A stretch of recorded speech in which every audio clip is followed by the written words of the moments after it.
সাদিক কায়েম সাহেব একসময় ছাত্রলীগের সঙ্গে সম্পৃক্ত ছিলেন। বর্তমানে যারা দেশের বাইরে পালিয়ে আছেন বা আশ্রয়ে আছেন তারাও কি সেই এজাইলের মধ্যে পড়বে? এই ছাত্র শিবির যদি ছাত্র শিবির নামে এটা করতো তাহলে তো কোনো প্রবলেম নেই। এটাকে আপনি কৌশল বলবেন না গুপ্ত বলবেন? আপনি যে কোশ্চেনটি করছেন এটা খুব ভাইটাল কোশ্চেন আর কি। আইনের শাসনের কথা বলছিলেন, বিগত সরকারও তো আইনের শাসনের কথা বলেছেন। ট্রাম্প সে যাকে এখন অনেকেই বদ্ধ উন্মাদ বলেন আর কি। এই যুদ্ধে কারা জয়ী কারা পরাজিত? এই কোশ্চেনটাতে উত্তরটা আমি দিচ্ছি। খামেনেই পরিষ্কারভাবে ফতোয়া দিয়েছিলেন যে আপনার পারমাণবিক বোমা বানানো হারাম। ইউরেনিয়াম সমৃদ্ধ করার লক্ষ্যটা কি, কি করতে চাচ্ছেন? ইউরোপও কিন্তু ইরানের আওতার মধ্যে রয়েছে। গত পরশুও কিন্তু মব হয়েছে। যখন অধ্যাপক গোলাম আজম সাহেব প্রেসিডেন্ট জিয়াউর রহমানের আমলে বাংলাদেশে ফেরত আসেন পাকিস্তান থেকে, এই তথ্যের মাধ্যমে আপনি কি জানাতে চাচ্ছেন?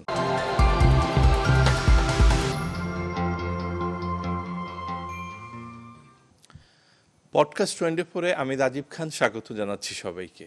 আজকের অনুষ্ঠানের অতিথি ইঞ্জিনিয়ার রেজাউল করিম, তিনি জাতীয়তাবাদী গবেষণা কেন্দ্রের চেয়ারম্যান। রেজাউল করিম, আপনাকে স্বাগত। আমরা সরাসরি আলোচনায় চলে যাব। আজকের আলোচনার বিষয় বহুল আলোচিত গুপ্ত রাজনীতি। যেই অভিযোগ এতদিন জামাতের বিপক্ষে ছিল, সেই অভিযোগ জামাত এখন আপনাদেরকে অভিযুক্ত করছেন যে বিএনপি অর্থাৎ যারা 17 বছর দেশের বাইরে ছিলেন তারাই গুপ্ত রাজনীতি করছেন। ধন্যবাদ রাজীব ভাই আপনাকে এবং প্রিয় দর্শক শ্রোতাদেরকে। গুপ্ত এই শব্দটা একটা রাজনৈতিক চাল বলবো আর কি। আপনার হয়তো বিএনপির পক্ষ থেকে এই ধরনের অভিযোগ এসেছে জামাতের বিরুদ্ধে, এখন জামাত পাল্টা অভিযোগ করছে। কিন্তু আমরা যদি একটু স্বাধীনতোত্তর বাংলাদেশের দিকে ফিরে তাকাই, যখন অধ্যাপক গোলাম আজম সাহেব প্রেসিডেন্ট জিয়াউর রহমানের আমলে বাংলাদেশে ফেরত আসেন পাকিস্তান থেকে, তখনও তিনি জামাত ইসলামীর আমিরের দায়িত্ব পালন করেছেন। কিন্তু জামাত এটি প্রকাশ্যে আনেনি। জামাত কিন্তু ওই জনাব আব্বাস আলী খান সাহেব তাকে ভারপ্রাপ্ত আমির ঘোষণা করে রাজনীতি করেছে। কিন্তু প্রকৃতপক্ষে গোলাম আজমই জামাত ইসলামের আমির ছিলেন। যেহেতু তার জামাতে নাগরিকত্ব যে বাংলাদেশি নাগরিকত্ব ছিল না, জামাত তাকে গুপ্তভাবে রেখেছিল। মানে এই তথ্যের মাধ্যমে আপনি কি জানাতে চাচ্ছেন? আমি বলতে চাচ্ছি যে এটা একটা রাজনৈতিক কৌশল। যে কোনো কারণে যে কোনো রাজনৈতিক দল বা যে কোনো রাজনৈতিক ব্যক্তিত্ব তাদের পরিচয় রাজনীতির কৌশল হিসাবে গোপন রাখতে পারে।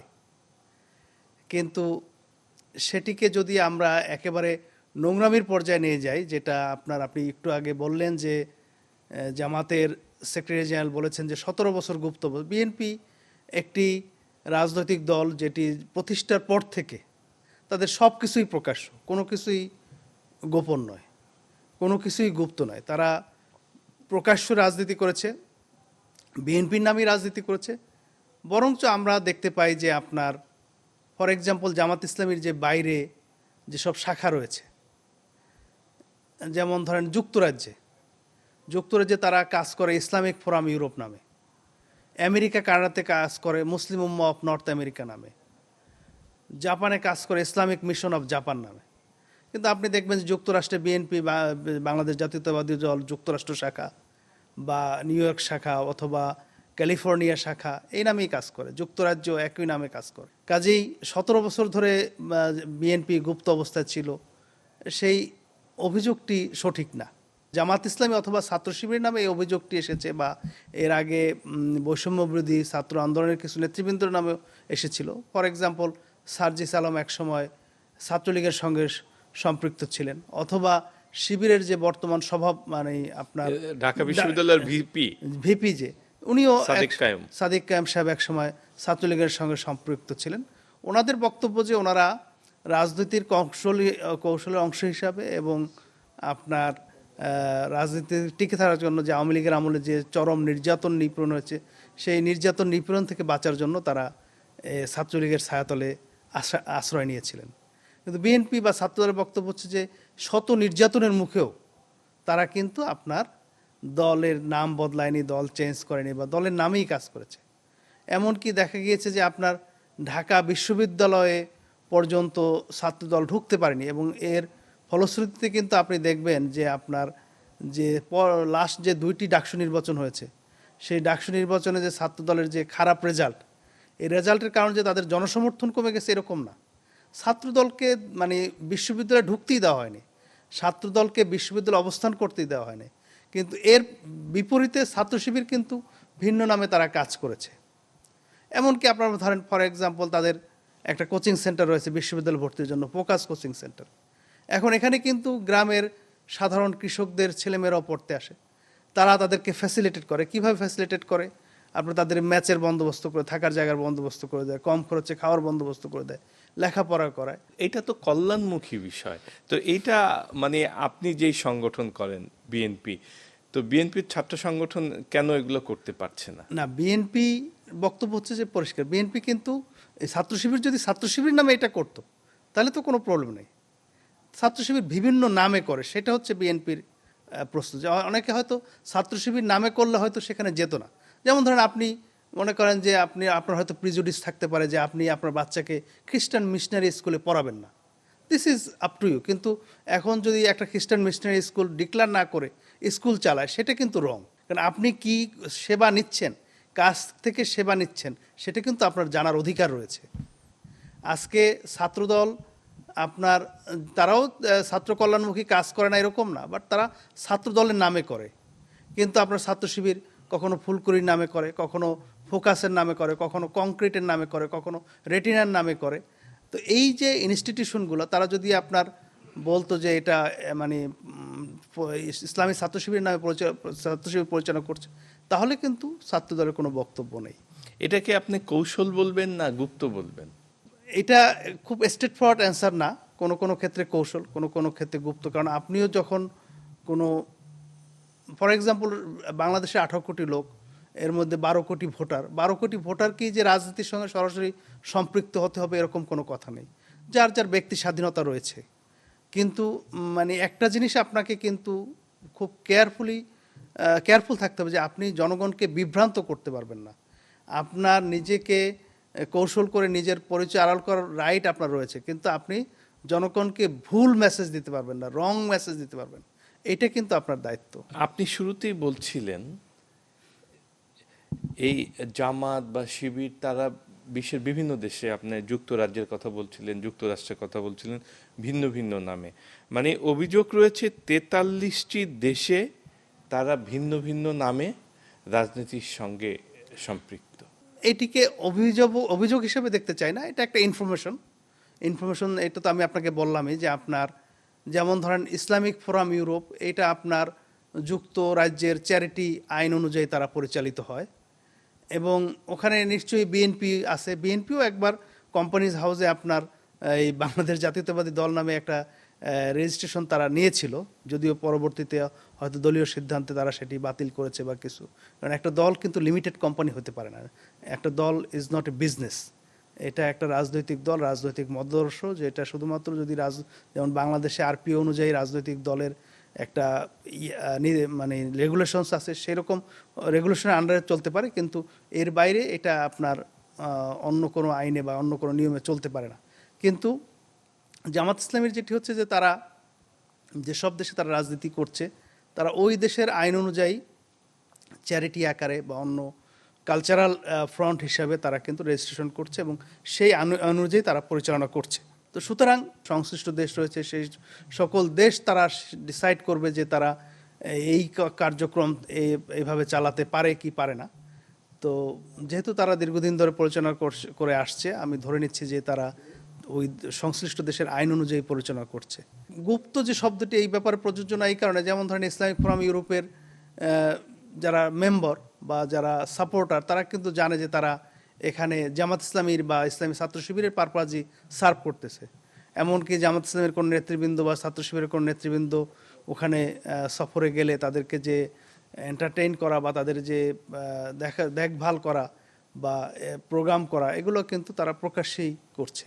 জামাতের সেক্রেটারি জেনারেল যে অভিযোগটি করেছেন, 17 বছর যারা দেশে থাকেননি, দেশের বাইরে থেকেছেন, তারাই গুপ্ত রাজনীতি করেছেন। আপনি নিজেও দীর্ঘদিন দেশে থাকতে পারেননি, আপনি জাতীয়তাবাদী রাজনীতির কারণে দেশে থাকতে পারেননি।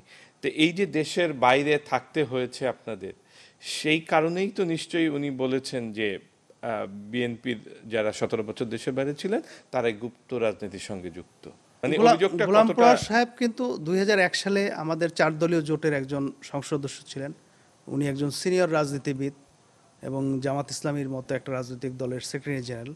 যদিও তিনি গত নির্বাচনে বিজয়ী হতে পারেননি, বাট স্টিল উনি তো একজন দায়িত্বশীল নেতা।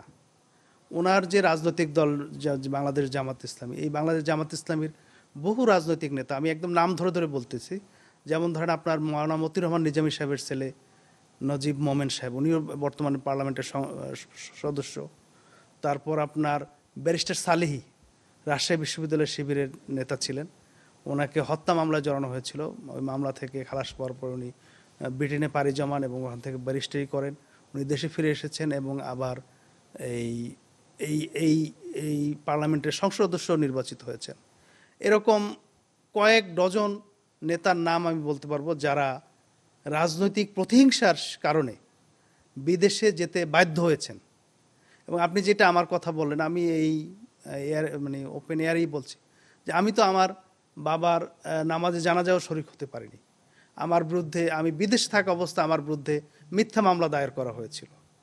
তো এখন কথা হচ্ছে যে আপনার যদি কেউ রাজনৈতিক প্রতিহিংসার কারণে জীবন নাশের সম্ভাবনা থাকে এবং তিনি যদি বিদেশে পাড়ি জমান, এটাকে গুপ্ত বলে না, এটা ইংরেজিতে একটা ভালো ওয়ার্ড আছে, বলে অ্যাজাইলে ছিলেন। এবং এই রকম অ্যাজাইলে আপনার শুধু আমি বা জনাব তারেক রহমান সাহেব বা জনাব নজিব মোমেন সাহেব বা ব্যারিস্টার সালেহী স্যার, অনেক লোক ছিলেন, ইমাম খোমেনি ছিলেন, আপনার বহু লোক কিন্তু আপনার বিদেশে থাকতে বাধ্য হয়েছেন। যারা বিদেশে যাননি এরকম অনেক নোবেল বিজয়ী আছেন যারা দেশের কারাপ্রকোষ্ঠে নির্যাতিত। নেলসন ম্যান্ডেলা 17-18 বছর জেলে ছিলেন, তার উপর চরম নির্যাতন করা হয়েছিল। তো এখন এইটা কিন্তু আপনার জনাব গোলাম পরোয়ার সাহেব জানেন না এরকম না, কিন্তু উনি বক্তৃতা দেওয়ার সময় হয়তো ওরকম দায়িত্বশীলতার পরিচয় দিতে পারেননি। আমি ওনাকে অনুরোধ করব যে উনি আরেকটু সতর্ক থাকবেন। আপনার যেহেতু উনি একজন শীর্ষ নেতা, মাঠের রাজনীতিতেও আপনার সতর্কভাবে কথা বললে যেটা জাতি প্রত্যাশা করে আর কি, একটা দায়িত্বশীল রাজনীতি। অ্যাজাইল যে শব্দটি বললেন, আচ্ছা এখন যদি বিষয়টা এমন হয়, বর্তমানে যারা দেশের বাইরে পালিয়ে আছেন বা আশ্রয়ে আছেন, তারাও কি সেই অ্যাজাইলের মধ্যে পড়বেন? এটা কিন্তু আপনি খেয়াল করবেন, 12 তারিখে আপনার নির্বাচন অনুষ্ঠিত হলো, সম্ভবত 13 বা 14 তারিখে আপনি ছিলেন কিনা জানি না, জনাব তারেক রহমান সাহেব একটা সাংবাদিক সম্মেলন করেছিলেন ইন্টারকন্টিনেন্টালে, আমি ছিলাম। এবং সেখানে এক সাংবাদিক প্রশ্ন করেছিলেন যে আওয়ামী লীগের ব্যাপারে কি করা হবে। আপনি যে কোশ্চেনটি করছেন এটা খুব ভাইটাল কোশ্চেন আর কি। এবং জনাব তারেক রহমান সাহেব বলছেন যে বাংলাদেশে রুল অফ ল প্রতিষ্ঠা করা হবে, আইনের শাসন প্রতিষ্ঠা করা হবে। যদি আইনের শাসন প্রতিষ্ঠা হয় সত্যিকার অর্থে, একজন ভিকটিমও যদি আইনের অধিকার পায়, মানে আপনি একটা ক্রাইমকে কিন্তু ক্রাইম হিসেবে দেখতে হবে, এটার কোনো রাজনৈতিক পরিচয় নেই, কিন্তু একজন মানে অপরাধীরও কিন্তু আইনি অধিকার পাওয়ার সাংবিধানিক অধিকার রয়েছে। সেই অধিকারটি যদি প্রতিষ্ঠিত হয় তাহলে আমার মনে হয় না যে কাউকে অ্যাজাইলে থাকতে হবে। আপনি দেখেন যুক্তরাজ্যে কিন্তু দীর্ঘ 12-13 বছর আপনার এই কনজারভেটিভ ক্ষমতা ছিল, তারপর এখন লেবার ক্ষমতা এসেছে। লেবার ক্ষমতা আসার জন্য কিন্তু কোনো কনজারভেটিভ নেতাকে অ্যাজাইলে যেতে হয়নি, যদিও দুই একটা ব্যতিক্রম রয়েছে। ফর এক্সাম্পল জর্জ গ্যালোয়ে, উনি অ্যাজাইলে রয়েছেন। কেন অ্যাজাইলে রয়েছেন ওনার সঙ্গে আমার শিগগির কোনো কথা হয়নি, ওনাকে জিজ্ঞাসা করতে হবে।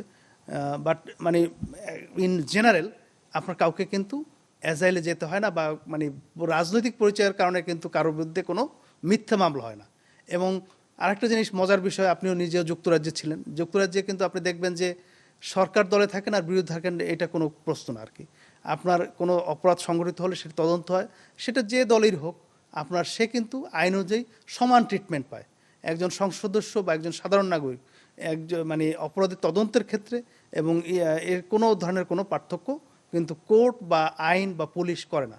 পুলিশ কিন্তু একটা ইন্ডিপেন্ডেন্ট সংস্থা, তারা শুধুমাত্র সরকারের আইনানুগ অর্ডারই ফলো করেন, এর বাইরে কিন্তু তাদের যাওয়ার কোনো সুযোগ নাই।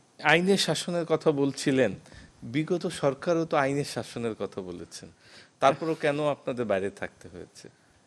আইনের শাসনের কথা বলা আর এটার প্রয়োগ করা, এটা তো দুটো ভিন্ন জিনিস। আপনার এই সরকারের বয়স মাত্র 2 মাস, কিন্তু আপনার দেশে আইনের শাসন আছে কি নাই, বা আইনের শাসন প্রতিষ্ঠা করতে পারবেন কি পারবেন না, বা আইনের শাসন প্রতিষ্ঠা হবে কি না, এটা কিন্তু সামনের দিনগুলো আমরা দেখতে পাবো আর কি।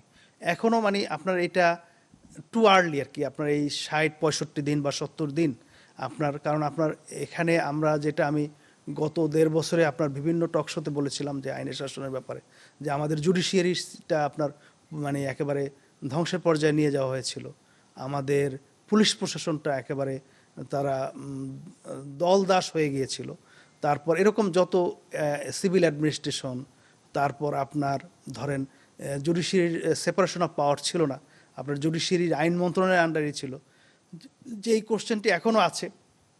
যদিও আপনার বিএনপি থেকে বলা হয়েছে যে এই বিলটিকে আরও পরিশুদ্ধভাবে নেক্সট সেশনে আপনার নতুন করে সংসদে আনা হবে, যদি আনা হয়, যদি পাশ হয়, অনেকগুলো যদি রয়েছে, এবং যদি আপনার বিচার বিভাগ স্বাধীনভাবে কাজ করতে পারে তাহলেই কিন্তু আইনের শাসন প্রতিষ্ঠা হওয়ার একটা সম্ভাবনা বা সুযোগ রয়েছে।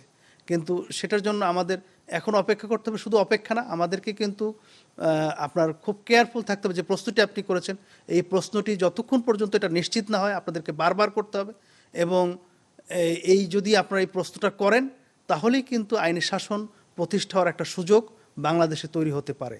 আমি কিন্তু এখানে মানে আপনার মুখে গ্যারান্টি দিতে পারবো, কিন্তু এটা বাস্তবায়ন কিন্তু দেখাতে হবে মাঠে, সেই মাঠে এটা হবে কি না সেই জন্য আপনারা যারা সংবাদকর্মী রয়েছেন, যারা সুশীল সমাজের প্রতিনিধি রয়েছেন, এদেরকে কিন্তু বারবার এই কোশ্চেনটি রেজ করতে হবে। সেই কোশ্চেনটি করার অবস্থা সবসময় থাকবে কিনা? অভিযোগ রয়েছে যে বিগত সময় অনেক অপ্রিয় প্রশ্ন করার কারণে অনেককে হ্যাসেলের মধ্যে যেতে হয়েছে, সেই আতঙ্ক কিন্তু এখনো আছে সাংবাদিকদের মধ্যে। এই আতঙ্ক একদম পুরোপুরি চলে যাবে এই কথা আমি বলছি না, কিন্তু সাংবাদিকদের দায়িত্ব হচ্ছে যে যদি সাংবাদিকতা করতে হয় আর কি, অপ্রিয় কথাটি এবং অপ্রিয় প্রশ্নটি এটা কিন্তু বারবার বলা, যেটি গত শাসনামলে যেটা হয়েছে যে নগ্নভাবে তারা সরকারের দালালি করেছেন বা দালালি করতে বাধ্য হয়েছেন, যেটি হোক। আমার কথা হচ্ছে যদি আপনি মানে দালালি করা ছাড়া সংবাদপত্র মাধ্যমে কাজ করতে না পারেন তাহলে আপনার কাজটি ছেড়ে দেওয়া উচিত, কারণ আপনার মানে একজন সাংবাদিকের দালালি করাটা কিন্তু তাদের পেশা না, তারা হচ্ছে সবসময় সত্যটা উচ্চারণ করবেন, সেটা যতই অপ্রিয় হোক। হ্যাঁ, তবে কথা হচ্ছে যে আপনার অপ্রিয় প্রশ্ন করার মানে এই না যে আপনি শালীনতার বাইরে যাবেন, আপনি মানে অকথ্য গালাগালি করবেন, না সেটি না, আপনি সঠিক প্রশ্নটি আপনি সবসময় করবেন এবং এটাই আপনার কাজ। এবং আপনার এখানে যে আপনার মানে রিস্ক থাকবে না এরকম না, আপনার যুক্তরাষ্ট্রেও আছে, আপনার ট্রাম্পের বিরুদ্ধে অনেক সময় কথা বলে অনেক সাংবাদিক অপ্রিয় হয়ে যান না, কিন্তু তারা কিন্তু কথা বলা বন্ধ করেন না, কথা বলা বন্ধ করেন না, এবং তারা তাদের যে কাজ সেটি কিন্তু চালিয়ে যান। এবং আমি একটা উদাহরণ আপনাকে দিচ্ছি, যেমন ধরেন আপনার এই যে ইরান এবং আমেরিকার যে যুদ্ধটা শুরু হলো, সেই যুদ্ধ শুরু হওয়ার আগে যে বেঞ্জামিন নেতানিয়াহু ট্রাম্পকে যে কনভিন্স করার জন্য যে আমেরিকা সফর করেছিল এবং সেই যে মিটিংয়ের, সেটা কিন্তু নিউ ইয়র্ক টাইমস তারা কিন্তু হুবহু প্রকাশ করেছে, এবং হুবহু প্রকাশ করেছে, এটা কিন্তু কেউ অস্বীকারও করে নাই। তার মানে হচ্ছে যে তারা কিন্তু সঠিক কাজটি করেছে। এখন সেখানে কিন্তু অনেক গোপন বিষয় ছিল, আপনার ট্রাম্পের অনেক ডিজায়ার ছিল, যে 4টি শর্ত সেখানে ছিল, যে আপনার মানে এই ইরানের রেজিম চেঞ্জ করা, ইরান বেঞ্জামিন নেতানিয়াহু বলেছিল যে আপনার তাদের স্পাই সমস্ত ইরানে রয়েছে, কাজেই তারা এটা খুব সুন্দরভাবে করতে পারবেন, এবং আপনার এই ইরানের ইউরেনিয়াম তারা তুলে নিয়ে আসতে পারবেন। তারপর হরমুজ কখনো হরমুজ বেদখল হবে না বা কন্ট্রোল হারাবে না, এরকম 4টি বিষয় তার সেখানে আলোচনা হয়েছিল, এবং ট্রাম্প বাদে সবাই কিন্তু এটা বিরোধিতা করেছিল। তারপর ট্রাম্প এই রিস্কটি নিয়েছিল, মনে করছিল যে এটি তার জন্য একটা অপরচুনিটি, কিন্তু সেটা কিন্তু তার জন্য বুমেরাং হয়েছে, এবং এটা কিন্তু নিউজ পেপার প্রকাশ করেছে, এবং এই প্রকাশ করার কারণে কিন্তু ট্রাম্পের বিরুদ্ধে আজকে জনমত তৈরি হচ্ছে, খোদ আমেরিকাতেই তাদের বিরুদ্ধে জনমত তৈরি হচ্ছে। তো এই যে আপনার সংবাদপত্রের যে এটাই কাজ, যে আপনি কিন্তু সবসময় সঠিক বিষয়টি জনগণের সামনে তুলে ধরবেন। হ্যাঁ, এখানে আপনি যে প্রসঙ্গটি বলেছেন যে আপনার অনেক সময় সাংবাদিকদের অনেক চাকরি হারাতে হয় বা বিভিন্ন রকমের, ইভেন অনেকে জেলেও গিয়েছেন, অনেক অত্যাচার। গত পরশুদিন আমরা দেখেছি যে আপনার কিছু সাংবাদিক, গত পরশুদিন বা গতকালকে যে আপনার টিএসসিতে সাংবাদিকরা শারীরিকভাবে লাঞ্ছিত হয়েছেন। তো এরকম ঘটনাও ঘটে। আজকে ছাত্র শিবির ছাত্রদল মারামারি করছে বা করবে, সেখানে সাংবাদিকরা ভিকটিম হবে, এটা কিন্তু কেউ আশা করে না।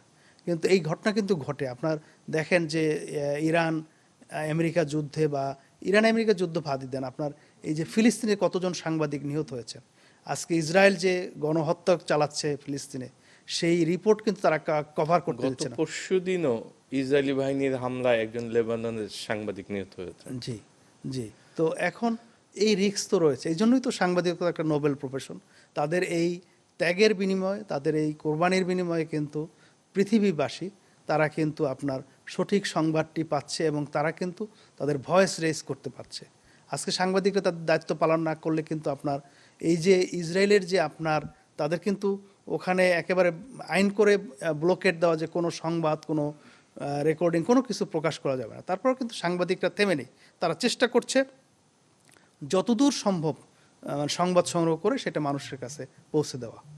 আচ্ছা, আপনি বলছিলেন যে 4টি বিষয় নিশ্চিত হয়ে বা 4টি বিষয় আশা করেই ট্রাম্প যুদ্ধের নির্দেশ দিয়েছিলেন, কিন্তু সেই 4টি বিষয়ে কি সেই লক্ষ্য অর্জন হয়নি? যদিও বা এটি আমাদের আলোচনার বিষয় না, না, না, না। কিন্তু মানুষের অনেক আগ্রহ রয়েছে এই বিষয়ে। সেই কারণে আমি বলছি আর কি, আপনার যেমন রেজিম চেঞ্জ আপনার, হ্যাঁ, মানে ইরানের ক্ষমতার পালাবদল। হ্যাঁ, ইরানের সর্বোচ্চ নেতা, ইরানের সামরিক বাহিনীর প্রধান এবং অনেক গোয়েন্দা বাহিনীর প্রধান, বিভিন্ন নেতৃবৃন্দ কিন্তু তারা শহীদ হয়েছেন, তারা নিহত হয়েছেন, কিন্তু রেজিম চেঞ্জ হয়নি, বরঞ্চ আরও তারা শক্তিশালী হয়েছে। শক্তিশালী কি হয়েছে কেন? তাদের যে জাতীয়তাবাদ, তাদের যে পার্সিয়ান সভ্যতা, সেই সভ্যতার বিরুদ্ধে, গোটা সভ্যতার কারণে গোটা জাতি ঐক্যবদ্ধ হয়েছে এই আমেরিকার এই আগ্রাসনের বিরুদ্ধে। আর হরমুজের ব্যাপারটা তো আপনারা জানেন, যদিও আজকে পত্রিকায় আমি দেখলাম যে যুক্তরাষ্ট্র মানে ট্রাম্প, সে যাকে এখন অনেকেই বদ্ধ উন্মাদ বলেন আর কি, উনি বলছেন যে যুক্তরাষ্ট্রের পারমিশন ছাড়া হরমুজ প্রণালী থেকে কোনো জাহাজ বের হতে পারছে না। এটা একটা স্টুপিড কথা, কারণ হচ্ছে যে হরমুজ প্রণালী তো বন্ধ, হরমুজ প্রণালী কমপ্লিটলি বন্ধ করে রেখেছে ইরানিয়ান গভর্নমেন্ট, এটা under control of Iranian revolutionary guard. সুতরাং এটা হচ্ছে আপনার যুক্তরাষ্ট্রের একটা বালখিল্য কথা, এবং সেটা সে একবার না দুইবার না বারবার বলে আসছে, এবং এটা পৃথিবীবাসী এটাকে কোনো কিছু মনে করে না, এটা হচ্ছে যুক্তরাষ্ট্রের স্টেটমেন্ট।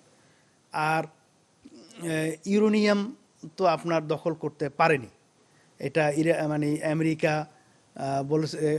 কয়েকদিন আগে ট্রাম্প বলেছিল যে আমরা একসঙ্গে উঠায় নিয়ে আসবো, এই করব ওই করব, তারপর তো সে মানে অনির্দিষ্টকালের জন্য যুদ্ধবিরতিতে চলে গিয়েছে।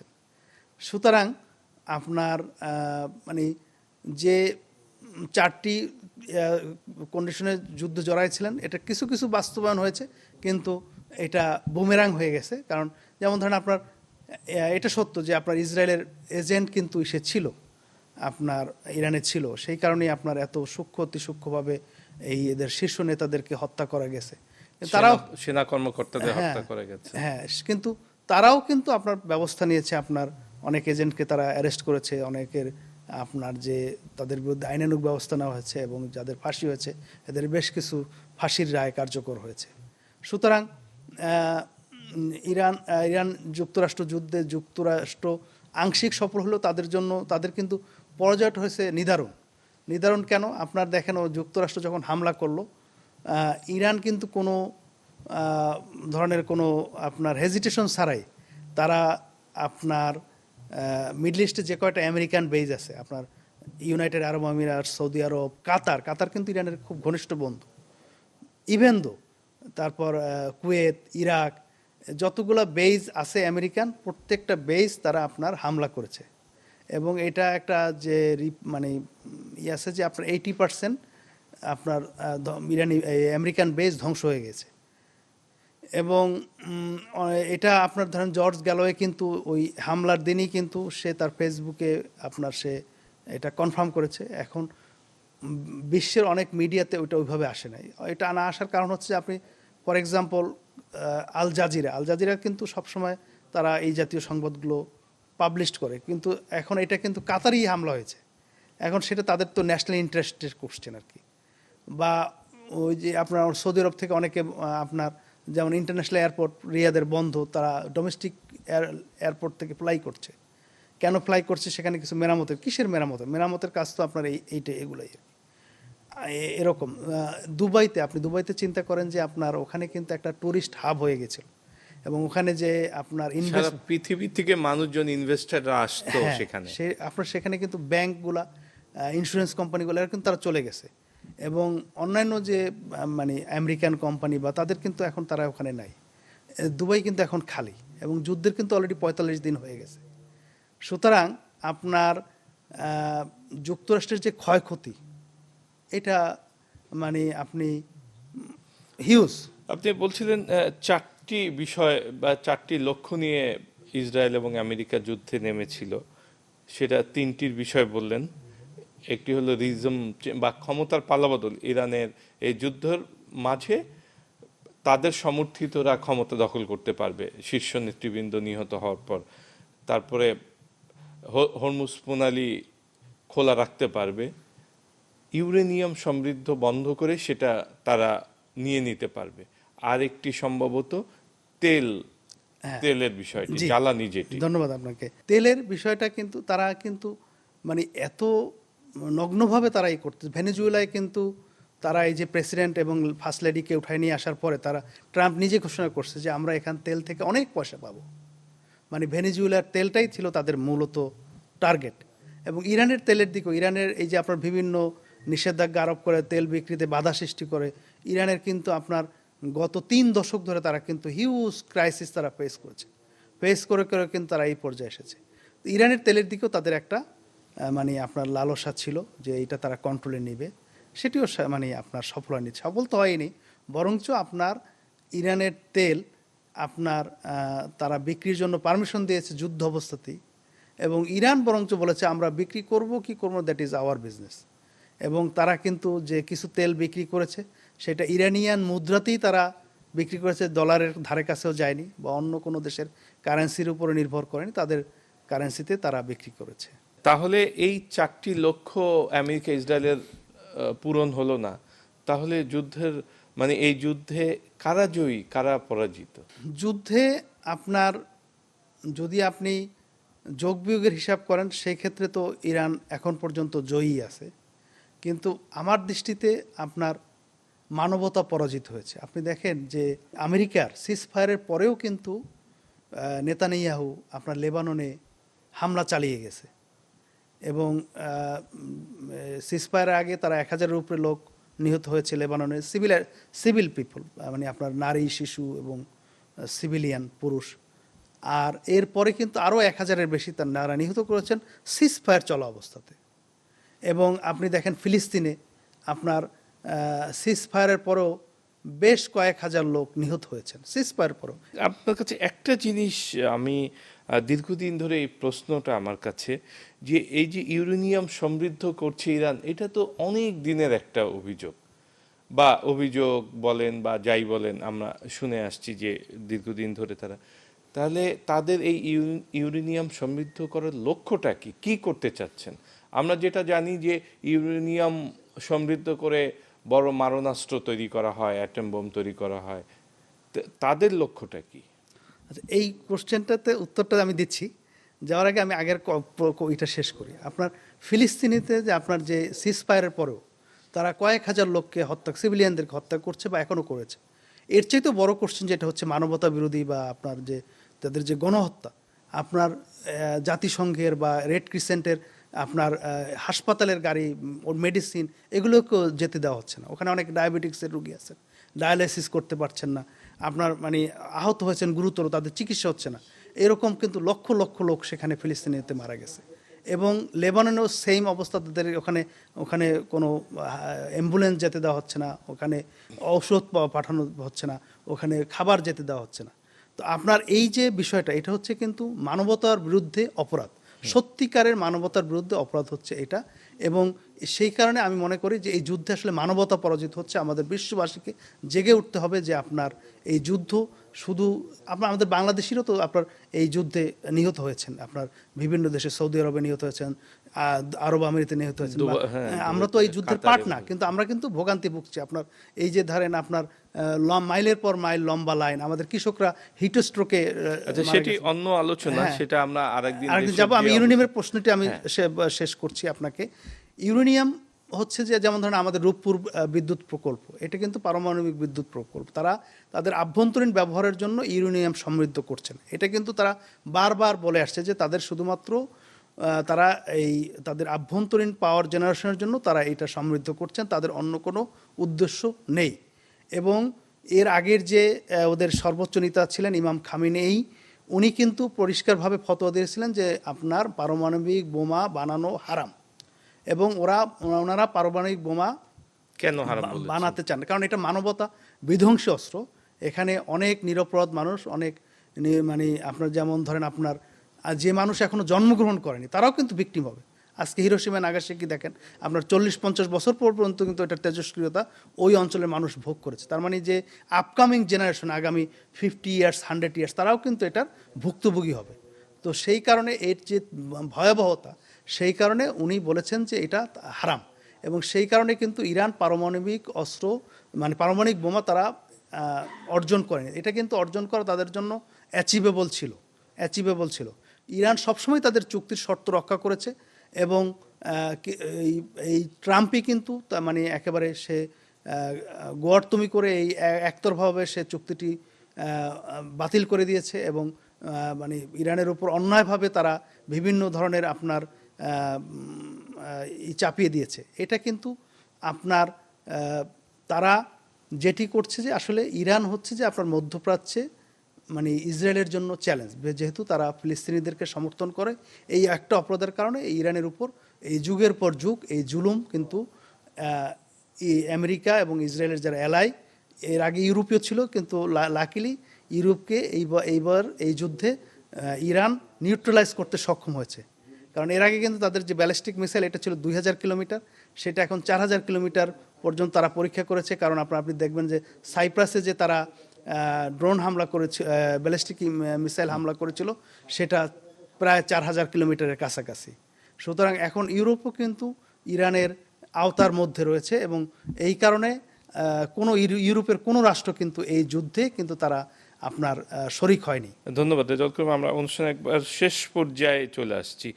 যেইখান থেকে আমরা আমেরিকা, ইরান, ইসরায়েল যুদ্ধে ঢুকেছি, আমি আবার সেই প্রশ্নের আগের পর্যায়ে যদি চলে আসি, যে সাংবাদিকদের আপনি যেটি বলছিলেন যে সরকারকে খুশি করে প্রশ্ন করা, হ্যাঁ, এটার আসলে সাধারণ মানুষ দোষ দিতে পারে সংবাদকর্মীদের বা সাংবাদিকদের, কিন্তু আপনি নিজেও গণমাধ্যমের সঙ্গে জড়িত, আপনি দীর্ঘদিন ধরে বলা চলে যে আমরা যারা সাংবাদিক আমাদেরই সহকর্মী। আপনার লেখা, আপনার সংবাদ বিভিন্ন পত্রপত্রিকায় দেখি, আপনি নিয়মিত টকশো করেন, আলোচনা করেন। আপনি তো জানেন যে এই সরকার প্রধান বা যাদেরকে প্রশ্ন করার বিষয়গুলো আসে, সেটি মনের মতো না হলে বিগত দিনে আমরা মামলা হতেও দেখেছি। আর এখন কিন্তু যুক্ত হয়েছে মব। সাংবাদিকরা কিভাবে চলবে? তাদের নিরাপত্তাটা নিশ্চিত করবে কে?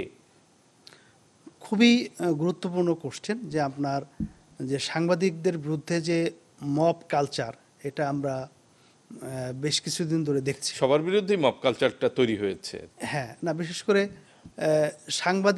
সাংবাদিকরা যেহেতু, যে আমি যে ঘটনাটি উল্লেখ করলাম যে আপনার ঢাকা বিশ্ববিদ্যালয়, এটা একটা মব কালচারেরই একটা অংশ। আমরা প্রথম আলো, ডেইলি স্টারের মতো গণমাধ্যমকে আমরা ঘোষণা দিয়ে ভাঙচুর এবং আগুন ধরিয়ে দিতে দেখেছি। হ্যাঁ, তো এটার জন্য দুইটা জিনিস। একটা হচ্ছে যে আপনার পাবলিক অ্যাওয়ারনেস তৈরি করা, যে আপনার মত প্রকাশের স্বাধীনতা, এইটাকে সমুন্নত রাখার জন্য, যে আপনার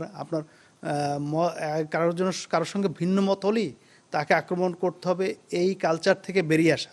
সেটার জন্য আমাদেরকে জনমত তৈরি করতে হবে, এবং যারা সরকারে রয়েছেন, যারা আপনার আইন প্রয়োগকারী সংস্থা, এদেরকেও কিন্তু কঠোরভাবে আইনি ব্যবস্থা নিতে হবে। আজকে যদি আপনার এই জিনিসটা নিশ্চিত করা যায় যে আপনার কেউই আইনের ঊর্ধ্বে নয়, কারণ আপনার মব করার তো কোনো অধিকার নেই। যদি প্রথম আলো বা ডেইলি স্টার তারা যদি রাষ্ট্রের বিরুদ্ধে কোনো কিছু করে থাকে, যে অভিযোগ তাদের বিরুদ্ধে রয়েছে, সেটা তাদের বিরুদ্ধে আইনি ব্যবস্থা নেওয়া দরকার। তাদের কার্যালয় ভাঙচুর করা, তাদেরকে অ্যাসাল্ট করা বা তাদের আগুন ধরিয়ে দেওয়া বা তাদের ডকুমেন্টস বিনষ্ট করা, এটা সুনির্দিষ্টভাবে সুস্পষ্টভাবে ক্রিমিনাল অফেন্স। এবং যারাই এই বেআইনি কার্যকলাপের সঙ্গে জড়িত, তাদের কোনো দলীয় পরিচয় নেই, তারা অপরাধী, তারা ক্রিমিনাল, এবং ক্রিমিনালদের বিরুদ্ধে আইনানুগ ব্যবস্থা নিতে হবে। এবং বর্তমান সরকার যেহেতু এই ব্যাপারে প্রতিশ্রুতিবদ্ধ, মত প্রকাশের স্বাধীনতায় তারা প্রতিশ্রুতিবদ্ধ, আমি আশা করি যে ওনারা এই বিষয়ে দৃষ্টি দিবেন এবং আইনের শাসন এবং মত প্রকাশের স্বাধীনতা তারা নিশ্চিত করবেন। গত পরশুও কিন্তু মব হয়েছে শাহবাগে। জি, সেটাকে কি মব বলবেন না পরিকল্পিত হামলা বলবেন?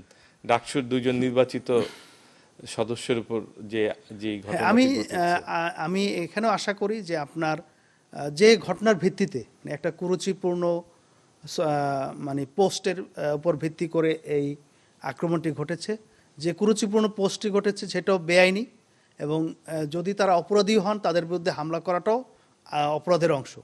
আমি আশা করি যে বর্তমান সরকার এটা খুব কঠোরভাবে এই জিনিসটি দেখবেন এবং অপ্রকৃত অপরাধীর বিরুদ্ধে আইনানুগ ব্যবস্থা নেবেন। ধন্যবাদ রেজাউল করিম, অনেক কিছু আপনি পরিষ্কার করেছেন। বিশেষ করে নিউ ইয়র্ক টাইমসের যে নিউজের কথা আপনি বললেন, যেটি তারা করেছেন, হ্যাঁ, এটি অনেকেই জানতেন না। আমরা আশা করি যে আপনার এই তথ্যের মাধ্যমে অনেকেই উপকৃত হলো। ভালো থাকবেন দর্শক, যারা এতক্ষণ আমাদের সঙ্গে ছিলেন।